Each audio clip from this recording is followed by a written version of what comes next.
Happy to have you aboard here for the Really Big Barbecue Show. Boing. We cook because we have to, and we grill because we want to. Hit me! Fine, how's it going? You have a great show. I'm a big fan. Boing. So what seems to be the problem here? This man looks like he's dead, and he's in the crackle. Charbono! It's all about the Charbono, dude! Succulent fish. What?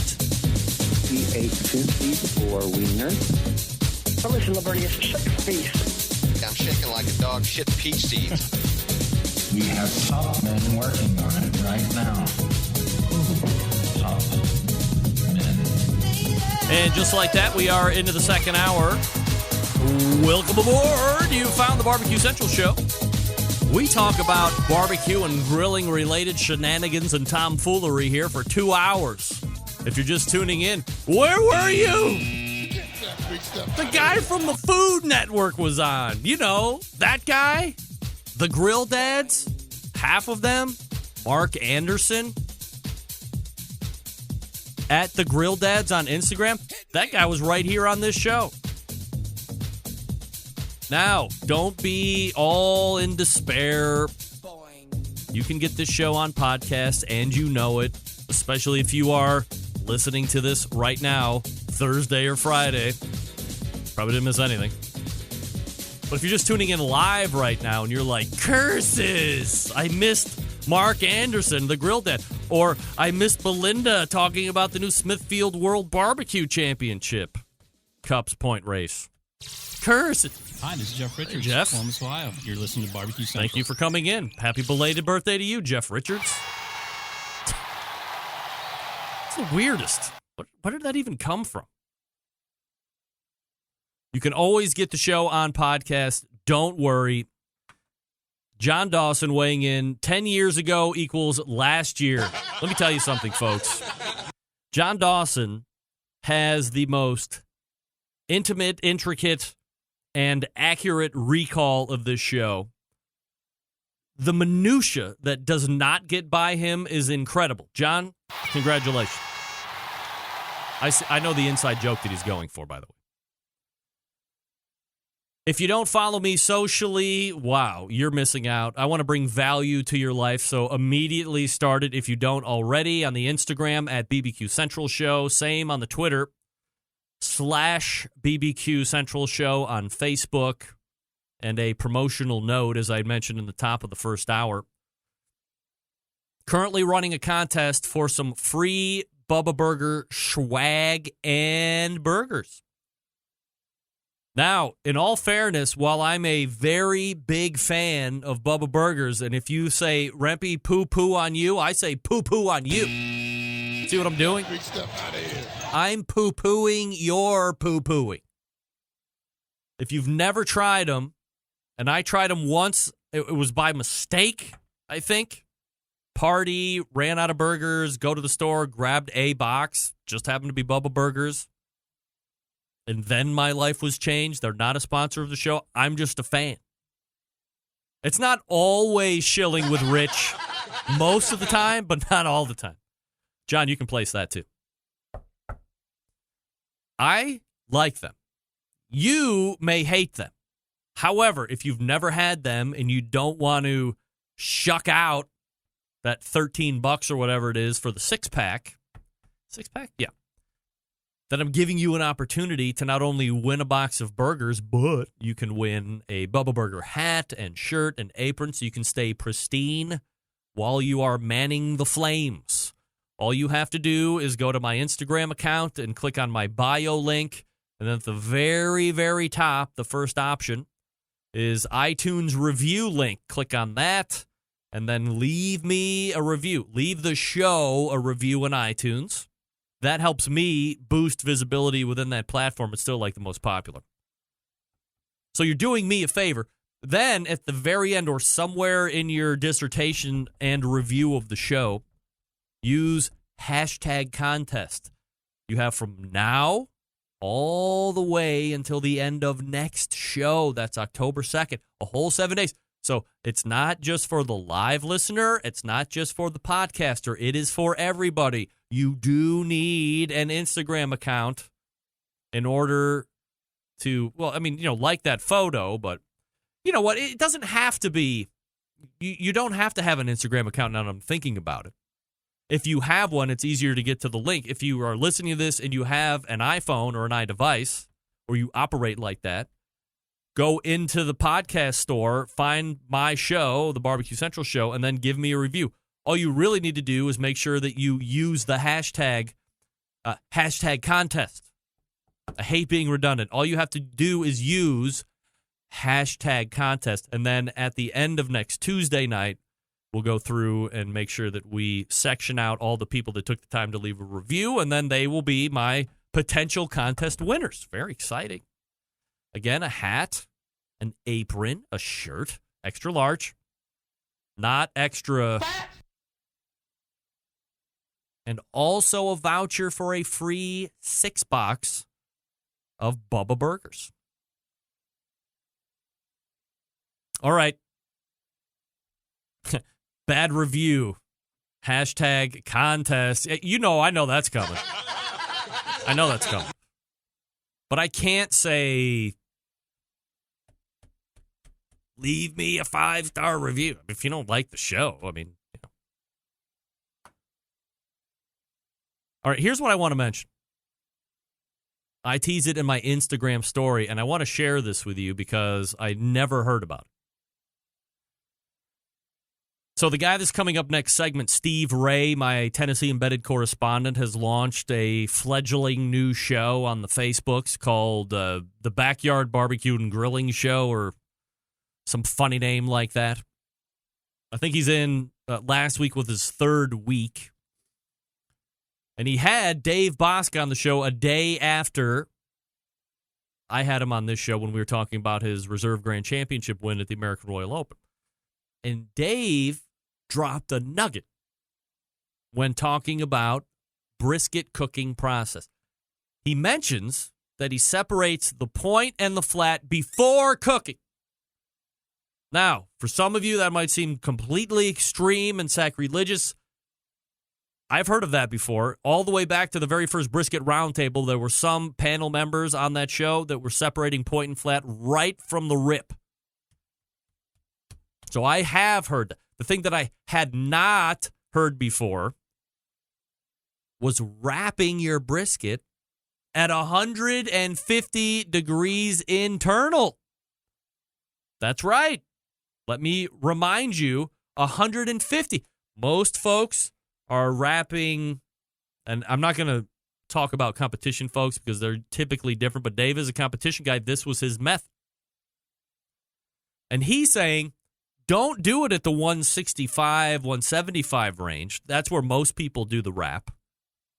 Do it at 150, and according to Dave, once you get to that stereotypical window of temperature, that 165, 170 range, you've already lost a good amount of moisture because of the stall. The inside and the outside temperatures are trying to equalize. That is the stall. And in that process, you are losing moisture. And wrapping at 150 degrees internal retains the moisture. So pull it off at 150, whether it's whole or separate pieces right off the bat.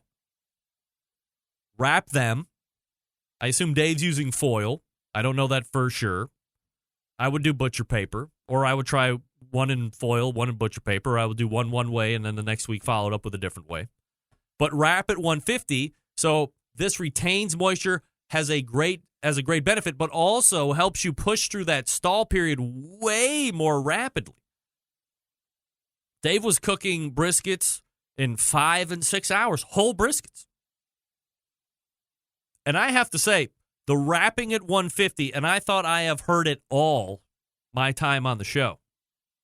But I can tell you with 100% of surety and proper recollection, and Dave or John, you can correct me if you remember different. I have never heard anybody say that they pull the brisket at 150 and wrap in order to, A, retain moisture, and then a side benefit of that is being able to push through to their target finish temp way more quickly. Never tried it before, but I can tell you what, next brisket cook, I am trying it. Yeah. Why not? Here's my question to the people that are in instant chat on the emails and so forth. Has anybody in my live, or for you podcast listeners, react to me? Has anyone in my live or podcast audience heard of this before, or are you currently doing this as well, and you just aren't sharing it with anybody? Not wrapping at 165 and 170, but pulling it at 150, then wrapping it, and according to Dave, retaining a tremendous more amount of moisture, and again, side benefit, getting through that stall, racing through the stall, because you're not trying to have that piece of meat equalize internal and external temperatures.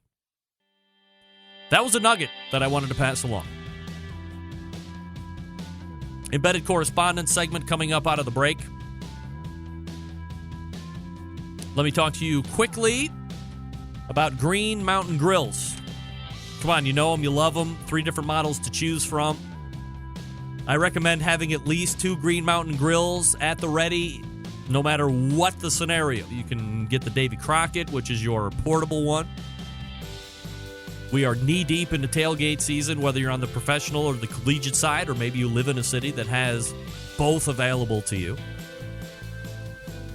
Great capacity, even though it is portable. If you don't have access to that 12 for that traditional power outlet, you can use the 12-volt outlet in your car. And you get that benefit of the wood pellets, which everybody loves. Great flavor, great taste, easy to transport that fuel. Doesn't take an incredible amount of time to cool down, so you don't have to worry about what am I going to do with these hot charcoals. If you want something a little bit more substantial on the patio deck or outdoor cooking area,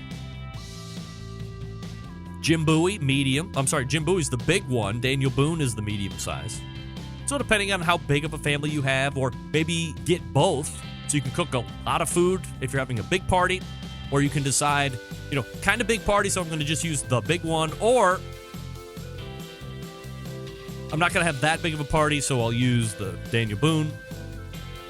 Here's the great benefit. So Green Mountain Grills has a wonderful selection of rubs and sauces and accessories, accoutrements that are built to complement the Green Mountain Grill specifically. But if you're also into cooking other stuff, those rubs and sauces can translate outside of the Green Mountain Grill landscape.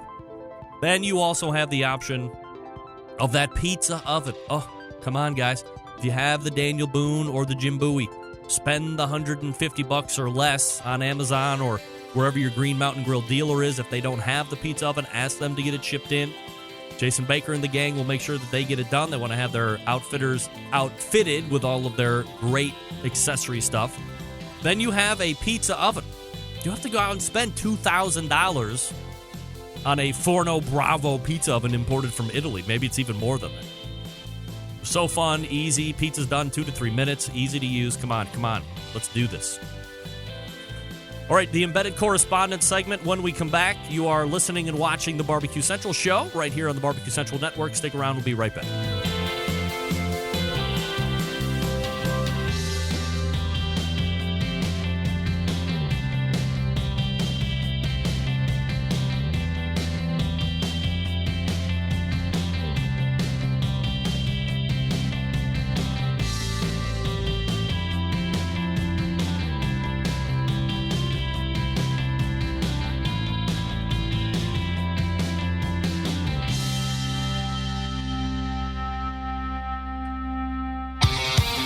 The only show giving you a monthly visit from a doctor of barbecue. A man actually named Meathead. The author of a barbecue Bible. Bloggers, reviewers, competitors, and manufacturers by the dozens. It's the Barbecue Central Show. Once again, here's your host, Greg Rempe. And this portion is brought to you by Fireboard. Monitor up to 6 different temperatures simultaneously. Connect to Wi-Fi for cloud-based monitoring, or connect via the Bluetooths, the red, white, and blue hoo-hoo tooths. If you have Alexa or the Google Assistant in your home, you're in luck because Fireboard is fully integrated with both. Yeah. Find out more by visiting fireboard.com or call 816-945-2232 and check it out. I'm ready to order mine, no doubt. All right, this portion of the month brings the wildly heralded and largely trumpeted Embedded Correspondents segment. And this evening, we have the gentleman from Tennessee, Steve Ray. We have the gentleman from Texas, Doug Scheiding. And we have the new gentleman in a fill-in role, at least for now, the gentleman from Michigan, John Solberg, who also produces the best moments of the Barbecue Central show in 10 minutes or less. All right, guys, so on the agenda for this evening, John, this was your idea, right? It was, let's come up with a best guest mention or a best Barbecue Central show guest Hall of Fame, if you will. Absolutely. Got to have it. There's a lot of great guests, and you need to have a Hall of Fame. Well, as I always say, if I can't get into the Hall of Fame, I'm going to figure out a way to make a Hall of Fame. I've never said that. But let's give it a whirl tonight and see what happens. So we will start, John, with you, and we'll start with, I would ask for a quorum's decision here, but it's my show, so I'll go ahead and mandate. Let's start with the recurring guests. Who are your favorite recurring guests and why? And if it would mandate that we go around the room for a little feedback on that, then we will do that. So, John, the floor is yours. Well, thank you. But the list for recurring is long because all of the recurring. John, I got to say, are you there with me? Yeah, I'm here. Okay, sorry, we just dropped a little bit there. Go ahead. All right. I'm going to jump right into it. Okay. My first recurring guest nomination for the Hall of Fame is Stephen Reichland. It's got to be the first guy in the door. Absolutely. I'm going to follow up with Meathead on him, and then I'm going with Dave Bosca. Dave Bosca. Absolutely. Oh. I will call him a recurring guest. All right, I'm going to backtrack right now. I'm sorry. Steve, I want to bring you in. I don't know why I didn't do this right off the top because I don't want to break John's momentum here. I'm trying to figure out how that is tailgate and grilling show. How do I blow you up? I don't know. I can't stand Skype one bit since they've updated. I freaking hate it. Go to hell, Skype. Fuck with my show all the damn time. Jesus, I hate it. I got your back. I posted it on Facebook, Steve. Yeah, all right. So, Steve, Dave Bosca showed up on your show last week, the barbecue and grilling show and tailgating barbecue and grilling show, and said pick one. And just dropped a nugget that I had never heard. Have you heard of pulling briskets at 150? Did you realize you were in the midst of radio gold as he was laying this out? I'd never heard that. I didn't think it was as big a deal as you're thinking it is, but if it works for David, it works for David. I'm a 165 guy, but I separate my briskets during competition. Steve, Definitely. You're just immediately discounting the guy that did Reserve Grand Championship at the American Royal. That's not for you? No. You just said it's not for you, anything. right? You just, well, I'm not for me. I'm going to stay with 165. F him. Well, the guy I learned from was Team of the Year, and he was a 165 guy. So, there's all kinds of ways to get to Chicago, Greg. All right. Doug, what about you in 150? Game changer for you or no way you would do it? Oh, absolutely. I'm going to do several briskets and try it out. So, absolutely. John, what about you? I do. Yeah, sorry. I have no problem with the 150. I've not done a brisket. I've done a lot of pork butts that way. I think the principle's equal. Doug, did you have something else to follow up on? I'm sorry. Oh yeah, no, it's okay. I actually do more based on color than temperature, but in the end, it usually is between 160 and 170. Does it make sense that if you pull it at 150 and wrap, that you're going to retain moisture because you're not having to deal with a portion of the stall where it's equalizing and losing moisture? Yeah, I think so. Yeah, Steve, absolutely. Steve, do you buy into that concept at least? I don't know. I've never done 150, Greg. I've always do 165. Now, Darren Wolf, he chimed in on Facebook, said he pulls his and does his at 150 to 155 also, but he said he doesn't use his thermometer. Right. So, right. Figure that out. All right. Sorry. Now if he does it, I'll start. Maybe I need to do it at 145, and I'll get some calls. Who knows? You mean if Darren does it at 150, 155, that gives you that will open the floodgate? Yeah. Not David Bosca, the guy that showed up on your show. Wow, that's weird. The reserve grand champion. Wow. John, let's get back to you because we've derailed your initial head of momentum. Steven Reichlin, Meathead, and Dave Bosca is your favorite recurring guests. That's what I've got down on my list right now. Okay. Dave Bosca could be go into two categories. He could be semi-recurring or recurring. So, that's a sticking point that I'll leave up to the gentleman in the room. Yeah, I think there's going to be some gray area here on some of the people that we pick, and we like gray area here. As I've always noted, I love to live in hypocrisy. It's my favorite place to live. Doug, let's go ahead over to you and talk about some of your recurring guest favorites that should be in the Barbecue Central Show Guest Hall of Fame. Okay, recurring, of course, you've got the three, Meathead and Dr. Barbecue and Reichlin. I actually went a step further and said, my favorite kind of Meathead moments have been this, like you mentioned it earlier, when you and he used to argue over the definition of what's barbecue and what's grilling. I had just thought those segments were good. Dr. Barbecue, him opening, telling us all these years that we're not supposed to open a restaurant, and now he's saying not to, and then now he's going to, which of course he will open around November 15th, I think is my guess. But and Reichlin, the shock over Greg having not eaten caviar ever, and of course the 10th Circle most recently. Yeah.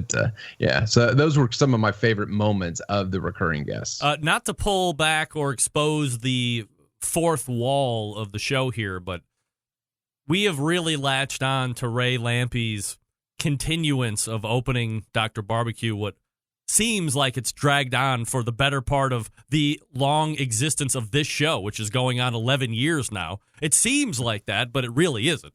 And we have made an internal bet on if we think he's really going to... I mean, can you believe it, Steve? We are literally on the precipice now of him being on my show almost a month ago and saying we have an open date. It's going to be October 3rd. I think he was anticipating being on the show October 2nd, putting himself in a wild position of having to be on and saying, well, we're going to have to back, or we had to come into more red tape or hoops. How do you see it playing out, Steve? Well, he keeps posting those pictures on Facebook of piles of lumber saying we're almost ready. And John saw them and said, being an installation guy, I understand that's nothing. But then he'll post them again the next week, and I show them to John, and I say, they're still there, the piles of lumber, and they're still, and he's still saying, hey, if you want a job, come on down to Dr. Barbecue. So, I've got November 15th in the pool. So. Oh, okay. What do I have? November 1st? Do you have the Steve? Do you have the dates available? My book. All right. Steve would have to reference the bookie book.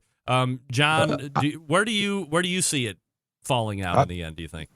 Well, I think I'm going to lose this one, but I'm rolling with Dr. Barbecue's original date because I got to have faith in him. He's been at this a long time, including building restaurants. So, I'm going to go with him. He's been doing this since 1982. He's actually been building a restaurant since 1982, I think. It seems like it. Johnson. Go ahead, Doug. Greg, I went to his Facebook page tonight, and what I want to know is why the restaurant is rated a 4.1 out of 5 with 16 reviews, and it's not open yet. What? It's the best restaurant that hasn't technically served a meal yet on Zagat and Yelp. Wow. The sawdust was incredible. Yeah. So we're gonna see how that eventually turns out. And I think, I debate on Steven Reich. I mean, I'll give you my list here in a second, but as far as what Doug was mentioning, and John also mentioned Steven Reichlin being in his Hall of Fame as a guest on the show, I vacillate of my favorite segments being how shocked he was that I had not eaten caviar, And, my reaction is, why the hell would I eat it? I mean, like, that's nothing that comes off the top of my head is something that I need to try now, tomorrow, or 10 years from now. And when I had mentioned it, I felt like I had failed him to some degree. He seemed hurt. And then the hot dogs and the 10th degree of hell, or as I called it, the 10th circle of hell, which ended up being the 10th circle of hell. So those are definitely a couple of my favorites. Steve, who makes your recurring list? Well, at first I agreed with John. I was leaning towards Steven Reichlin. And I guess it was because I was more impressed with his knowledge, his background, his savoir-faire, so to speak. Yes. But then the more I thought about it, I kept going back to Dr. Barbecue. And here's the reason. Dr. Barbecue, he's brutally honest when he's on the show, and I love that about him. He's funnier than anything else about this restaurant thing. He just laughs at himself. And the third thing is he's doing what a lot of us only dream of doing, and that's making a living being a barbecue personality. And I really admire that. So I had to move Dr. Barbecue up to the recurring guest in the Hall of Fame. My second choice was Meathead because I love the physical condition he always shows up in for the show. And third, and I do like Steven Reichlin, but I had to move him down to third. So it's my guy, Dr. Barbecue, Meathead, Steven Reichlin. Steve, I don't want to speak out of school for you here, but you are under the assumption that Meathead shows up bombed for my shows, right? I'm under the assumption that Meathead goes out to dinner on the Tuesdays he's on the show, and he drinks a lot of wine with his buddies. But you know what? He always makes it back for the show, and I admire that too. No doubt. All right, so here's my recurring Hall of Famers as it relates to guests. I'm going to say in no particular order because there's really not an incredible amount of recurring guests. So Steven Reichlin is in there for me. I have both personal feelings for that. He was like the first big get I ever got when the show was still a podcast. So his quickness in replying back to me and then doing that very first podcast, I think it was like 12 or 13 years ago now, will always remain very special to me, and that he has continued on a regular basis with the show. So he's definitely in. Meathead, without a doubt, as Doug had mentioned from our initial conversations and sometime arguments about how to cook a steak or what's barbecue and what's grilling, and those were always very fun, all the way up and through the sharing of science and the release of the book and all that. Here's the curveball for you guys, and you guys don't have sound effects, but I do. Third, and I say this with peace and love, no disrespect to any other recurring guest right now. I mean, I love everybody, of course. Scott Roberts. Anybody think about that guy? Remember Scott Roberts? What the hell happened to Scott Roberts? Get that big stuff out of here. He dropped off the face of the earth. Which one is he? Scott Roberts was the official barbecue rub and sauce evaluator of the Barbecue Central Show. Yeah, the reviewer guy. Not only that, I believe he was the first guy that ever got a title on my show. The official anything of the show was Scott Roberts, Barbecue Central Show's official sauce and rub reviewer. Now, he was well heralded as a fiery foods expert as well. But he would come on month after month, year after year, always did a review on like 2 sauces and a rub, or sometimes it was 2 rubs and a sauce. But he always had 3 items to review. He was always there. He always broke it down. We did overall flavor profile. We had a price point where you could get it. And then he would rate them all on his own. We came up with a rating system. They were kind of fun, like Grand Champion, Reserve Grand, Backyard Griller, and Oven Baker, I think was like the worst you could ever get. And there were some of those. But he showed up month after month for years, and then all of a sudden the guy fell off the face of the earth. I had him set up for a segment. I would say like a couple months ago, but I think it's probably more like 2 or 3 years ago, whatever long it's been, because this is where I live in on time. But he emailed me and he's like, I can't make my segment and I'm done with the show forever. That was it. Boom. And then has anybody seen him anywhere? John Solberg, have you been able to stalk him out anywhere, or is he ghost? He still has a fairly active Facebook account. but it's not related to the business of the hot sauce and the reviewing. Doug, have you seen anything about him? No, I thought he had gone off and found Jesus, and so maybe that's why he was off the show. Just showing Jesus, can't do that. All right, that explains a lot. All right, so those are our recurring guests. Now, let's. So, are you putting him in the Hall of Fame? Scott Roberts? Yeah. Yeah, I mean, hell, you find Jesus. I mean, that's your own problem. You can still get in my Hall of Fame. I'm not going to hold that against you. I didn't mean that. I'm all inclusive. Over Meathead and all the guys are still with you. That no, didn't those. Tell you to go I'm go ahead and putting all three of them into the Hall. Everybody I mentioned tonight is getting into the Hall of Fame. Oh, I see. Yeah, okay, I see. That's how my Hall of Fame is working. Yours might be a little bit different. Be crowded in the Greg's Hall of Fame. Yeah, well, I've said so many times in regards to the Barbecue Hall of Fame, why not have a big sweeping initial induction so you can cover a lot of ground, and then you can start to be a little bit more picky after that. So that's at least what I'm doing here. Let's talk about semi-recurring guests. They don't show up once a month. Maybe it's once a quarter. Maybe it's 3 or 4 times a year, whatever recurring means to you. And we'll start with Steve this time. Man, that was so easy for me. So Sam the cooking guy, hands down. Hands down. He is hands down. He's hilarious. Real. He's the Greg. Look, he interacts with you, and you interact with him. He's so laid back. He's like James Bond cool when he's talking to you, and he showed the his studio to you that one time, and he drinks, and the drunker he gets, the worse he acts. His language gets terrible. At first he starts out the show saying the F. I don't want to say the F word. Then all of a sudden he's saying the F word, and it's just great. It's just great radio, and he's so talented, and he's just got that cool rhythm. When he's talking, some guys are just cool, and he's cool. He's James Bond cool. Sam the cooking guy, hands down. Oh, right. Is that it for you? You're just doing one, right? Are you just doing one? I thought that was the rule, but that's okay. I should have known better. All right. Yeah, I change rules often. John Solberg, recurring, semi-recurring guest for you? I'm enamored with Steve's man crush on Sam, and I definitely support that decision to put Sam in the guest Hall of Fame. I got a couple others to throw in there, semi-recurring. I really got to talk about Teddy Reeder. I mean, Teddy Reeder is the man. Yeah. He's the Canadian Stephen Reichlin. So he's on that list. And I also added Tuffy Stone just because I just love it when you get Tuffy on there and you don't even need to be there. All you got to do is put him on and he runs. I like that. It's like he's a great guest. Understand him. Well, yeah, the phone is its own issue. Doug, a semi-recurring guest for you?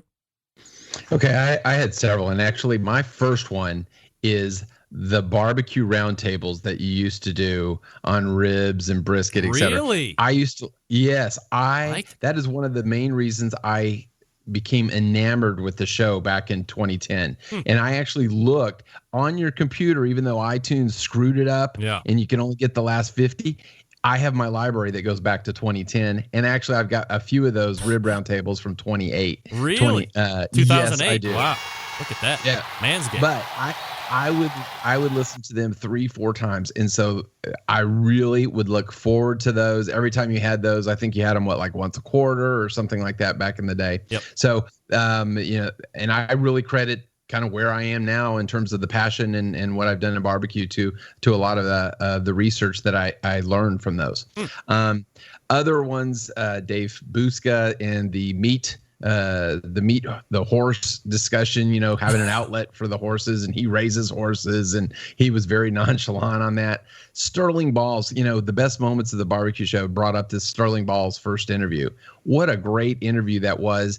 Going back and listening to it in terms of kind of setting the stage of where Sterling is now and his importance in the barbecue community. I had Sam on my list, but I'm part German and I've got a long memory, and he was just on. Oh, dear. Since he's opened, I don't like where this is going. The taco. Whoa. Yeah. No, that taco.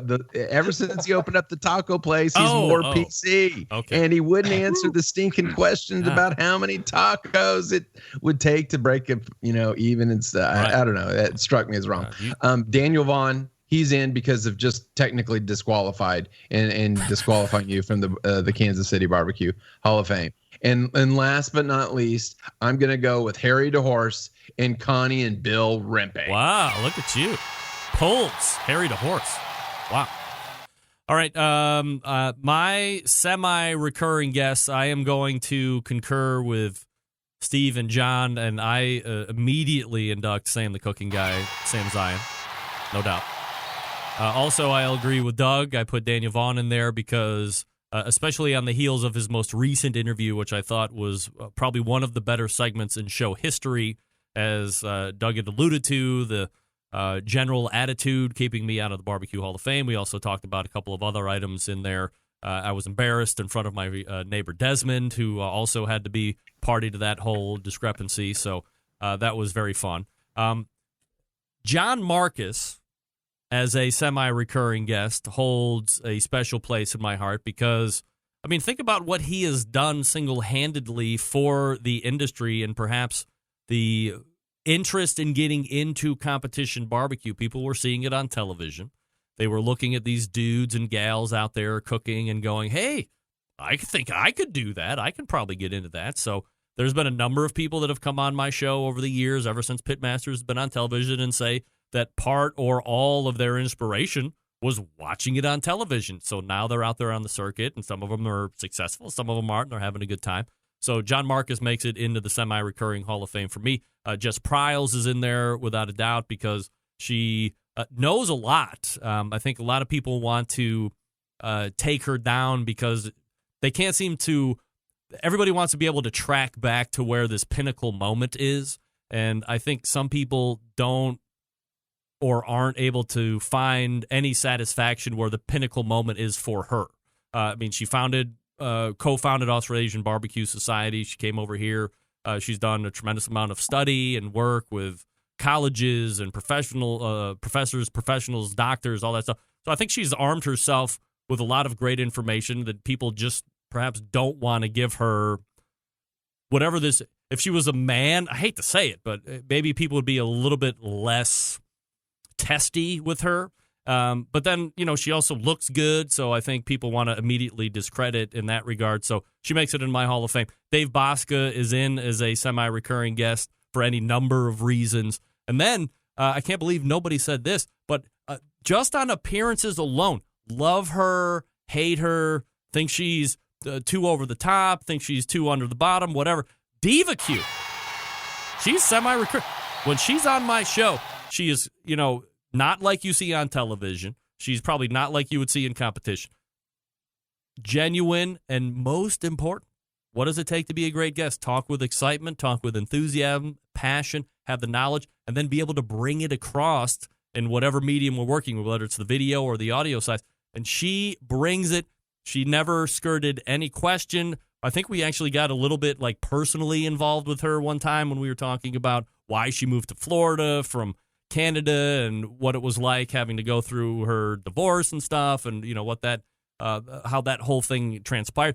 Always very open. So to me, that gets you into my semi-recurring Hall of Fame, and that ends the list. So anybody have any thought or reaction to that before we take the break and then get into one-offs?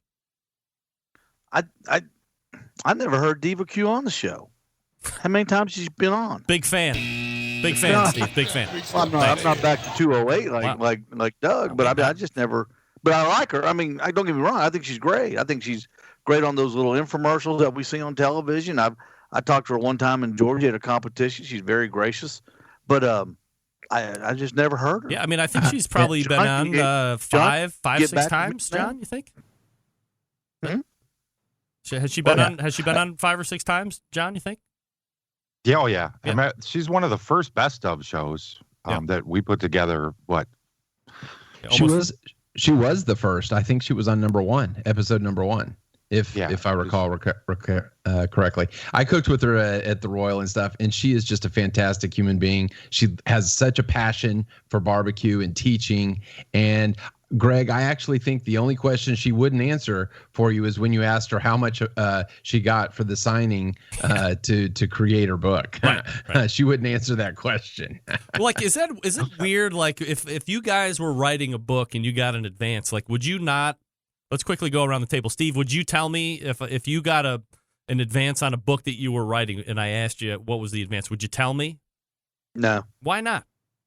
It's none of your business. It's business, man. Yeah, that's it, though, right? It's business. Yeah, it's business. John, would you tell me?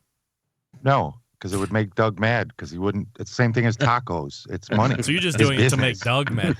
Doug, would you tell me how much advance you got if you got a book deal? No, I wouldn't tell you that, but I would tell you how many tacos I need to make to break even. What's the difference? Still that, right? Wow. What's the difference?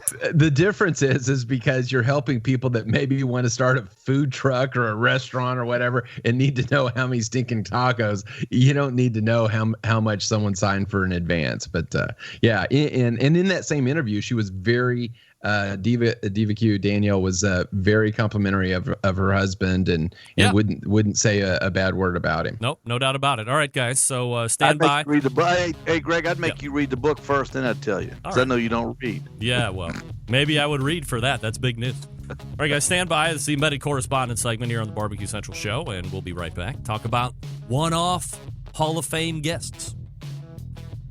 You know who else should be in the Hall of Fame? Cook Shack. That's right. They manufacture smoker ovens for barbecue lovers with any amount of experience, whether you barbecue in the backyard, on the competition circuit, or in a 5-star dining facility. Cook Shack has the unit that will do the job. And with a full line of barbecue sauces, pellets, and wood chunks, it's the perfect one-stop shop. Cook Shack strives to be your barbecue resource center by offering cooking classes, online recipes, how-to videos, 2 blogs, Smoke and Grilling 101's a video cooking classroom. Check out all of their social media platforms and check out their world-class barbecue forum. They still got one. Cook Shack pellet-fired smokers, the choice of champions because they were designed by a champion, Ed Fast Eddie Moore. The FEC 100, PG 1000, always custom favorites. PG 1000 can double as a smoker and a grill, low and slow, hot and fast. Pellet grill line gives you the most for your money. Cook Shack residential electric smokers are the #1 smoker in the industry. High quality means high durability and versatility. Anything you can make in your oven, you can make in a Cook Shack. Passion and dedication drives Cook Shack's manufacturing, with quality always being at the forefront. Get the best in barbecue since 1962. Call 800-423-0698. That's 800-423-0698, or visit cookshack.com. All right. We are back with more Embedded Correspondents as we talk about our Barbecue Central Show Guest Hall of Fame. Stick around. We'll be right back.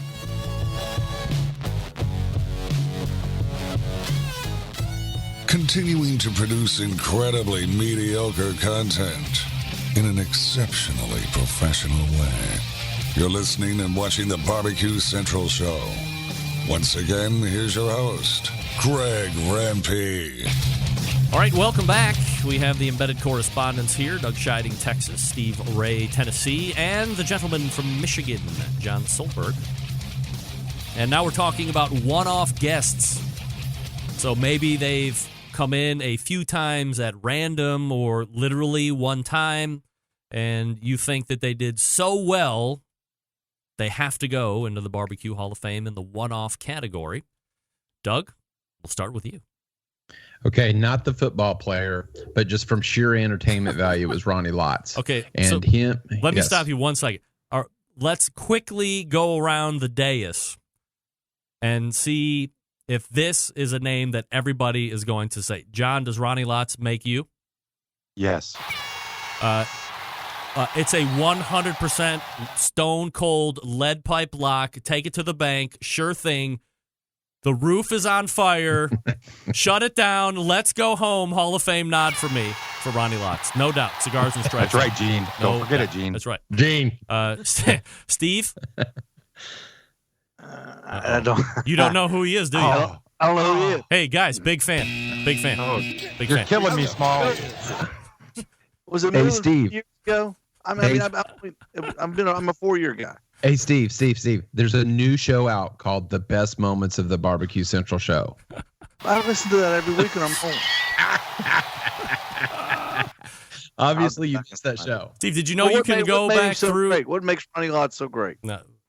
Oh, Okay. the people making out in the background, and and he has to go up. Hey, honey, it's okay. Yeah.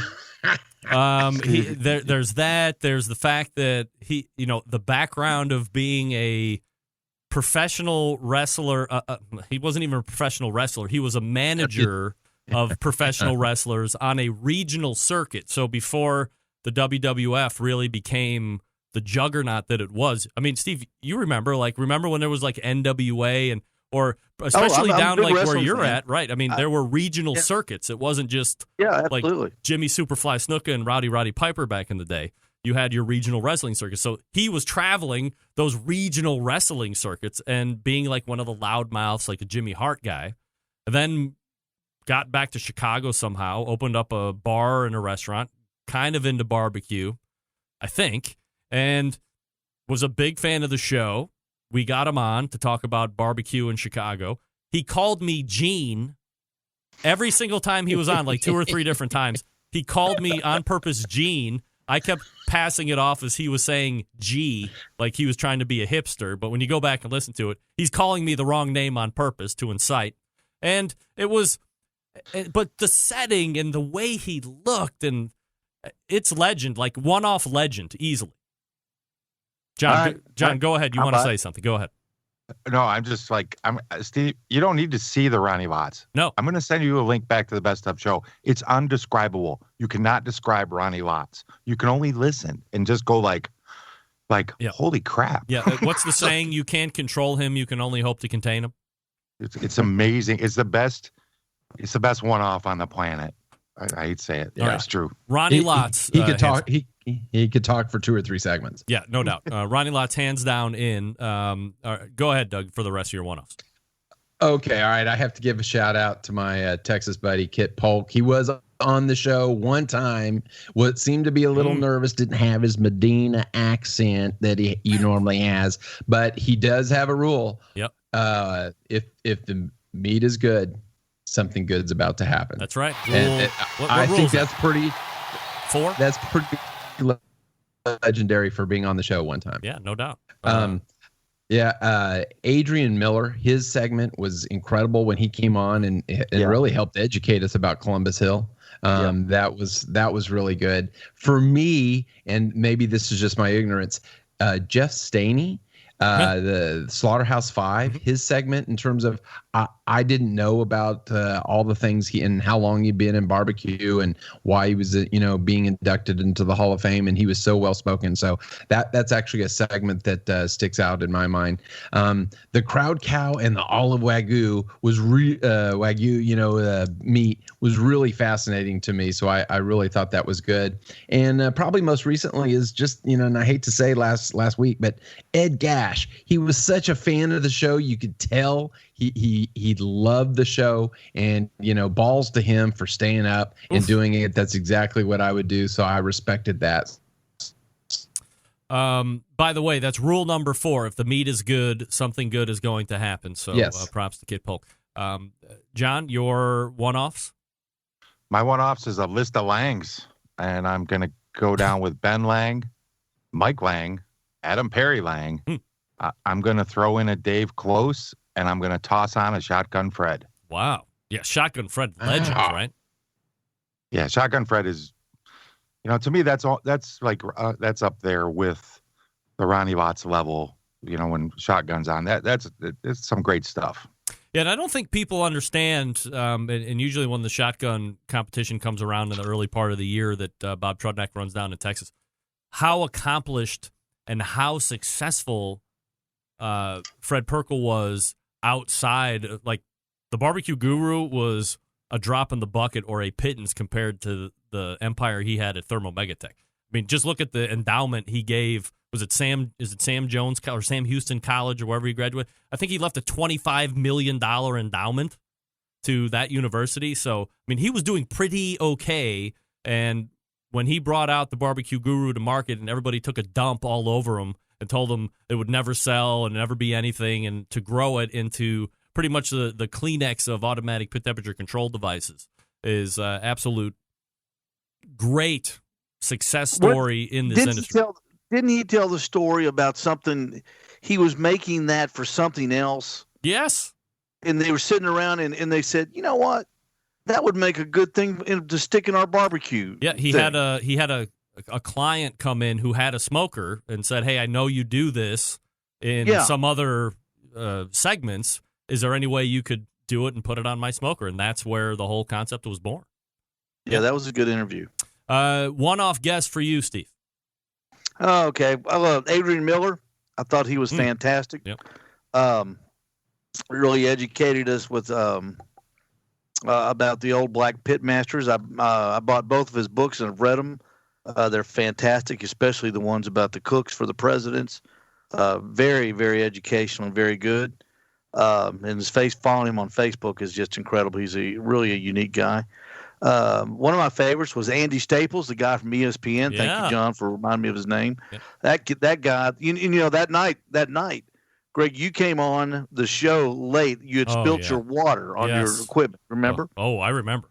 You were in a sissified tizzy. Yes. And you went on and you went right into the interview with him. He didn't know what was going on, and you couldn't tell that you were discombobulated. And of course, being the Southeast Conference football fan like I am, he really related to me, and I thought, yeah, that's pretty cool because when you're hanging around sports guys and you're hanging around sports writers and announcers like I have for a good part of my adult life, that's the one thing we all talk about is where we're going to eat, who's got the best food, who's got the best barbecue, who's got the best steak in what town. And for him to take that one step further, I thought was really cool. But my all-time favorite, and he's been on twice, is Aaron Franklin.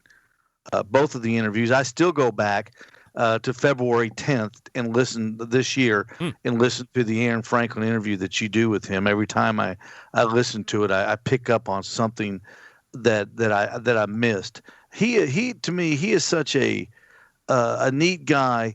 The only thing he does is he goes to work and he does all these things, these different things. He's very handy apparently. And but the one thing he does do is cook great brisket. And everybody in this whole barbecue community always talks about Aaron Franklin. Yet when you see him interviewed, he is humble. He never has a bad word to say about anybody or anything. He's a shoulder shrugger. The interview John Marcus did with him is a great interview too. He's just a unique guy that's out there making a living, and all of a sudden he caught lightning in a bottle, and everybody's talking about him, and he's not talking about anybody. And in both of the interviews that you do with him, and they spanned 4 years, are both as unique, and especially the one after he had the fire at his restaurant. You talked about that. I could relate to that because back on February 8th of this year, I had a tremendous fire at my business. And, the one question that you asked him that stood out to me is, did you ever think about not rebuilding? And he said, no. And I had somebody ask me that question one time at the gas station. I said, never crossed my mind. So I know exactly how he felt. And I just think that was a great interview. He did a good job. And you asked him some question. I forgot which question it was, but you asked him, and he said, nobody's ever asked me that before. And you could tell he appreciated that question, and he went into great detail about it. So it was a great interview, and he's a great guest. All right, so I will leave you with my one-off guest list. Myron Mixon makes it on there for me. I mean, he's been on a couple times, I think like 2 times, but I think if you can find those interviews and if you have developed your own opinion on him being some type of a bag because of how you see him on television, the Myron Mixon that you meet in person, and I've seen him at appearances, but here on this show, taking my phone calls. I think the very first time I had him on, he was literally packing to go to the Jack Daniels event the next day. It was him and his wife, Faye, and I think I actually got Faye on the phone originally, and then she passed it off to Myron. I tried to get her for a couple minutes, but she wasn't having any of that. So he's a very humble and appreciative guy. So Myron Mixon makes it there for me. I don't know if anybody's going to be able to place this name, but it took place March 3rd, 2014. Michael Medium Rare O'Donnell, who I believe was the creator and business builder of Caveman Tools. And it could easily be driven by, except we had a great rapport. I had asked him some pretty off-the-wall questions, and he had, in turn, turned it back on me when I forget exactly what I asked him, and then without batting an eyelash, he asked me if I would have sex with an elephant. And it was like the funniest thing that I had heard all that year and perhaps for a year or so on. So Michael O'Donnell, go back and check that out, March 3rd, 2014. This guy's probably more in the semi-recurring, but he has about a load of times. Travis Clark from Clark Crew Barbecue, very accomplished. And for any number of reasons, but again, a guy who's very honest, very open, and isn't looking to dodge any questions. CJ, Clarence Joseph from Mama and Papa Joe's Barbecue, one of my favorite guests that I've had on. Again, I think he's only been on twice. I would love to have him on more. Great passion, great success, good ambassador of barbecue, and very open to share his knowledge. I think Chad Ward kind of fits into the same degree here, and I will put him in on that. Then, does anybody remember this name? Going all the way back to early 2009, Carrie Oliver. She was Crowd Cow before Crowd Cow. She was all into artisanal beef before it was popular. She had started Oliver Ranch, I believe was the name of her company. She was doing steak tastings on cattle that she was getting that was raised and finished different ways, and instead of wine tasting, she was encouraging these beef tastings, which Crowd Cow's kind of taken over now. But Carrie Oliver stands out as a terrific one-off guest going into the Hall of Fame because she was that beef before that beef is that beef now, which is Crowd Cow. And then this guy is not a one-off by any stretch of the imagination, but I want to give this guy a spotlight, if you will. Because he shows up on the show whenever I ask. He is a sponsor of the show, which has nothing to do with him going into the Hall of Fame, by the way, but I want to make sure that I'm putting it all out there. And I'm not going to speak out of school about conversations that we have had off the air. But this guy goes in, maybe in his own category, for a guy who has done more for barbecue than anybody realizes. And that's the pitmaster of Big Papa Smoker's Sterling Balt. I guarantee you a lot of people have no idea what he does and who he's corresponding with and who he's partnering with to make barbecue what it is today. But if he left today, I could look back and say when he got in it, it was here. When he left, it is here, and it is better for him being in here. So I want to make sure that I agree with that 100%. Absolutely. Then, does anybody, hold on, damn it, I got to make sure I'm all set up here. Let me stop my clock. This was my whole bit. Does anybody remember this name? Pacific Northwest, a super fan of the show for many, many years.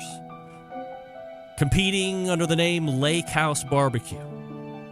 Winning grand championships. Winning reserve grand championships. Showing up on the show. And then, gang, it all took a left-hand turn. 2017. The year that the horse meat movement got afoot. We made T-shirts that said #horse meat 2017. And then we turned it around and did it again for 2018. #horse meat 2018. And she, a super fan, instituted her own band of the show. I'm talking about pitmaster of Lake House Barbecue, Diane Mino! She put a self-imposed ban on the show because of horse meat. Because of horse meat. Gang, she goes in because she is, I guess, in essence, the very definition of a super fan. Her morals, she had to stick to it because she's like, hey, as long as this jackass is going to run with horse meat 2018. I mean, do we really think I have any steam or momentum to get horse meat on the docket? I mean, I've been doing it for 2 effing years and it hasn't happened. But I'm going to try. And it appears that every year that horse meat comes in, the band continues. So I have to respect and put somebody into a Hall of Fame who, no matter how long she had loved the show previous, when the horse meat came up, she said, no way, I'm putting a self-imposed ban of listening and supporting the show. So that's how it finishes for me. Diane Me, who I still appreciate and adore, and if there's any way we could find common ground, as long as I'm still running horse meat, I would love to do that. But if we can't, I understand it. And there we go. Gentlemen, around the table, what do we think about Diane Me boycotting the show over horse meat? Steve? I love it. Love Stick it. by your guns, Diane. Right. Stick by your guns. John? I'm all about it. She should be in the Hall of Fame. I can think of no better reason, and she's a one-off guest. Yeah, that's right. One-off guest. Doug? I'm good with it. I would like to make a special presentation if I can interrupt this melancholy segment. Yeah. I hate it when people quit the show. I always do that. I know. Exactly. Steve, this is for you. I know you finished second this weekend and didn't punch your World Food Championship, but I saw Jess Pryles on Sunday, and I bought a book and asked her to address it to you. And she said, yes, to Steve Ray, cook it like you mean it. And then in parentheses, she put, my second favorite Barbecue Central EC. Jess Pryles. Really? She did say that? I love it. You need to send that to me. You need to. Hey, real quick, I want to say this too. Yeah. I'm going to put somebody in my Barbecue Hall of Fame, and John, I think you and Doug will agree with me. I'm going to put Greg Rempe into the talk show host Hall of Fame, and I'm going to tell you, the first time I came across this show, I was searching the internet, Greg, just like you did when you started 11 years ago when your wife gave you that Weber Smoky Mountain Smoker. You were looking for information. When I started, I was looking for information as well, and I just Googled barbecue shows, and you came on, and I started watching, and after a couple times, I was so impressed with your professionalism, and I'm going to tell everyone in the barbecue community, you may like this guy, you may hate this guy, you may think this guy doesn't know anything about barbecue, you may think he hung the moon. But I'm gonna tell you something. He may not like you, but if you're interesting, he will make it a point to talk to you. And if he challenges you, don't be upset. He just wants information. That's all he has. He has total respect for every guest that he talks to. And that's the thing that comes across, Greg, when you're interviewing people, the respect that you have for all of your guests. And when you make sure you hit a mark and on time, you may be talking to Darren Worth, and that's the most interesting conversation there is. And you may have Barbecue Timmy coming up after him. By golly, you'll cut off Darren and you'll get to Barbecue Timmy. And I admire that about you. And I think everybody should, when they listen to Greg, you like him, don't like him, but don't ignore him, because he is the prominent voice of what we do in this country. And people will listen to him. And if you have a message that you want to get across up to the barbecue world, you need to come through the Barbecue Central show. Steve, without question, that is, I rarely am at a loss for words, but I appreciate what you said, and that certainly means a lot. And so let's quickly go back around, see if anybody needs to throw anybody else in before we call it a night. John Solberg, we're good with the list? I'm good. Doug? I'm good. I would still like to hear Bobby Flay and Michael Simon. Yeah, no doubt. So would I. We're working on that, right, John? Yeah, that's right. Yeah. Let me guess. No pressure. Bobby Flay's email, bflay@aol.com, right? I get it. Nacho@aol.com. Steve, anybody else while you're thinking about it? Jim Rome. Jim Rome. Love it. I might bring that up next week. We'll see. Otherwise, the fourth Tuesday of next month, we'll bring these gentlemen back. It's the Embedded Correspondents segment. The gentleman from Michigan, John Solberg, who also produces the best moments of the Barbecue Central show in 10 minutes or less.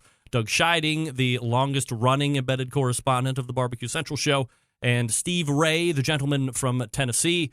Guys, always appreciate the time. Thanks so much. And we will talk to you again next month. All right. So there is... All guests appear via the Traeger Grills the Embedded hotline. Correspondent segment, and we've gone long. But yummy. I'm certainly going to make sure that I take care of all of the business that needs to be taken care of. Let me get out of this and get out of that. Here we go. Oh, here comes Marley. So cute. So cute.